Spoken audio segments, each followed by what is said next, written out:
Terima kasih pemirsa, Anda kembali dalam IDX Market Opening. Kementerian Pekerjaan Umum dan Perumahan Rakyat akan mempercepat lelang proyek infrastruktur senilai 3,14 triliun rupiah. Dan langkah ini guna meningkatkan realisasi pelaksanaan infrastruktur pada tahun 2021 mendatang. Kementerian Pekerjaan Umum dan Perumahan Rakyat mempercepat pelaksanaan lelang proyek-proyek infrastruktur yang akan digelar bulan Oktober ini. Kementerian PUPR melelang 501 paket proyek infrastruktur dengan nilai 3,14 triliun rupiah guna mempercepat realisasi pelaksanaan kegiatan infrastruktur di tahun 2021. Menteri PUPR Basuki Hadi Mulyono seperti kutip media mengatakan, langkah ini dapat meningkatkan kualitas perbelanjaan anggaran pembangunan infrastruktur karena pekerjaan dapat dimulai lebih awal. Selain itu, untuk menjaga kepercayaan masyarakat terhadap pemerintah dalam membelanjakan uang negara melalui berbagai proyek pembangunan infrastruktur.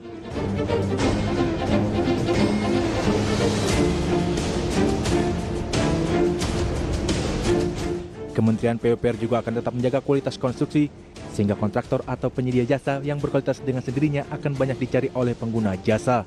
Adapun pagu anggaran Kementerian PUPR tahun 2021 dalam RAPBN tahun 2021 yang telah disetujui Komisi 5 DPR RI sebesar 149,81 triliun rupiah.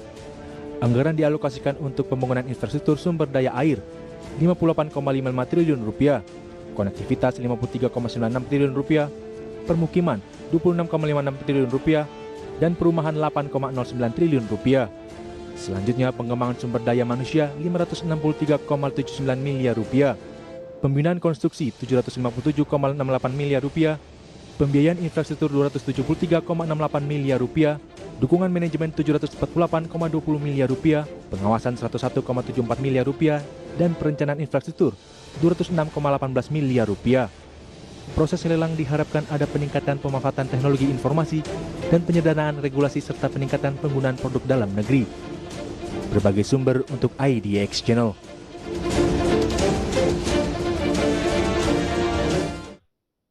Ya, terima kasih pemirsa. Anda kembali dalam IDX Market Opening dan saya masih akan berbincang bersama dengan Pak Kefas Evander, praktisi pasar modal.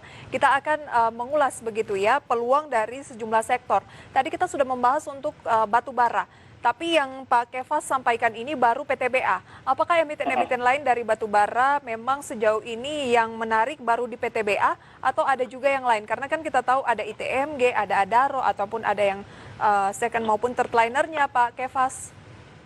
Oke, ya untuk batu bara yang memang secara fundamental juga kuat, saya juga rekomendasikan mungkin Adaro sama ITMG, boleh dicermatin itu juga. Cuma kalau agak yang banyak diversifikasinya, mungkin saya lebih favoritin yang kedua itu United Tractor. Dia ada batu bara dan juga ada komoditas emas ya. Mengingat dengan ketidakpastian global, emas menjadi salah satu primadona, jadi United Tractor mungkin juga bisa dapat sentimen yang positif ya, batu bara dan emas. United Tractor pada pre-opening, karena kita akan masuk ke pembukaan 1 menit lagi, menguat ya penutupan kemarin di 0,11% di 22.625. Iya, kecil sih ya. Peningkatannya untuk support terdekat United Tractor ada di 22.075, 22.075. Kalau bergerak naik mungkin bisa sampai ke 24.000 lagi sih, menguji level resisten terakhir. Berarti buy on weakness ya? Ya.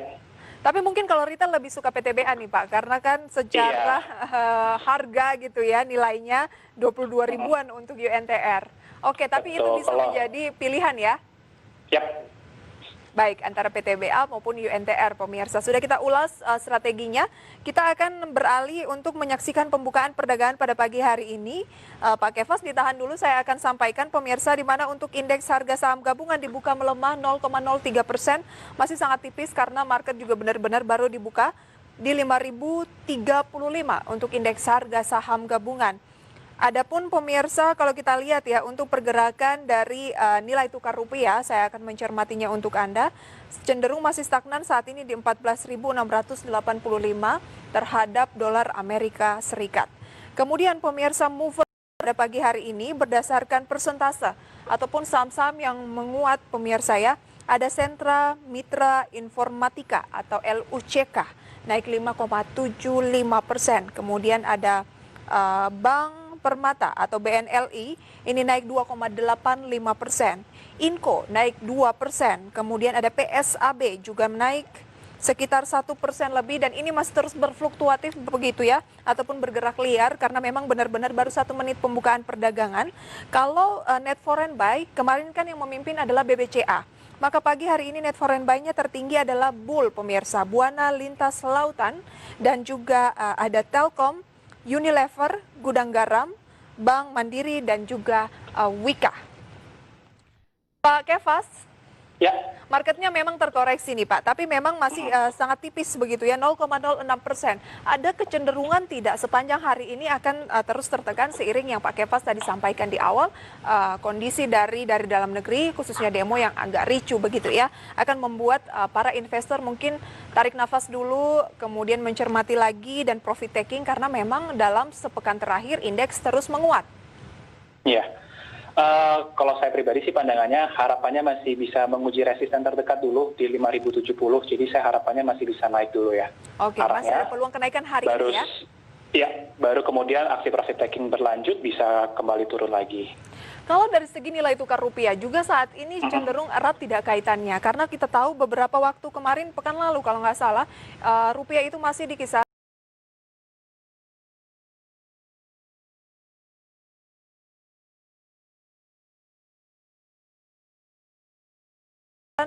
sekitar 14.800-an, sekarang sudah di 14.600-an, dan bahkan banyak dari ekonom begitu ya yang mulai optimis ada peluang sekitar 14.800-an, sekarang sudah di 14.600-an, dan bahkan banyak dari ekonom begitu ya yang mulai optimis ada peluang dari pergerakan rupiah kembali ke 14.500.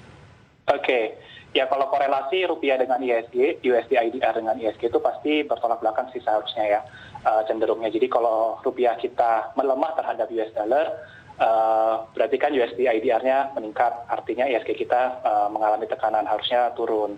Gitu. Jadi kalau sekarang diprediksikan rupiah kita akan menguat, harusnya ISG juga akan menguat. Dan Anda optimis tidak dalam jangka waktu dekat kalau sekarang saja sudah di 14.600, ya masih besar peluang ke 14.500 lagi? Iya, kalau kisaran 14.600 sampai 14.500 memang jaraknya nggak terlalu jauh ya, jadi saya kadang nggak terlalu memusingkan hal itu. Kalau sampai ke 15.000 itu baru sentimennya berasa sekali negatif gitu ya, mungkin orang jadi khawatir lagi, wah rupiah kita melemah. Kalau di bawah 14.000 itu baru positif juga. Tapi kalau pergerakannya hanya 100-200 perak sih menurut saya nggak terlalu signifikan sih pengaruhnya. Oke, dan memang ya berarti besar kemungkinan cenderung masih akan menguat gitu ya? Ya. Oke. Kemudian tadi kan saya menyampaikan informasi top headline kami adalah pemerintah kebut lelang infrastruktur. Bagaimana dengan sektor infrastruktur? Kita tahu kan khususnya lebih kepada konstruksi tentunya kalau berbicara mengenai Kementerian Pekerjaan Umum dan Perumahan Rakyat begitu ya.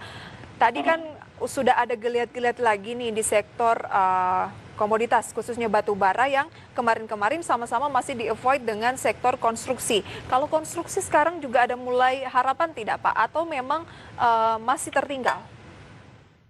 Kalau saya tidak terlalu menyukai sektor infrastruktur konstruksi ya untuk saat ini, karena secara proyek mungkin juga pasti akan tertahan, kemudian secara keuangan fundamental juga pasti akan berat di tengah kondisi pandemik seperti ini, cash flow tersendat, dan saya belum melihat adanya sentimen positif buat konstruksi ya. Jadi kalau saya pribadi sih lebih menghindari sedikit sih untuk sektor ini.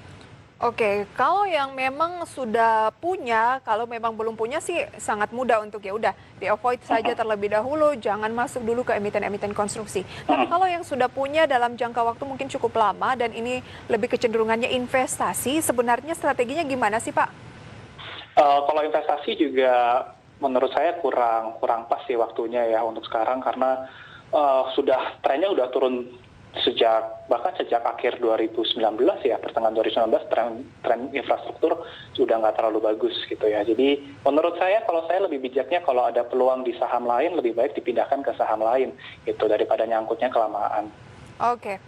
Kita ke saham pilihan kalau begitu. Kalau memang infrastruktur tidak oke dan tadi PTBA dibilang lebih menarik dan bisa ada juga UNTR dari komoditas batubara, selain itu ada apa lagi Pak? Untuk jangka pendek ya Mbak ya, mungkin boleh dicermatin saham SIDO ya. SIDO dari sektor consumer goods setelah stock split itu kan harganya cukup tertekan, tapi seharusnya bisa naik lagi karena trennya juga masih positif. Sido lagi mau all time high lagi kalau bisa di atas 825 sampai 830.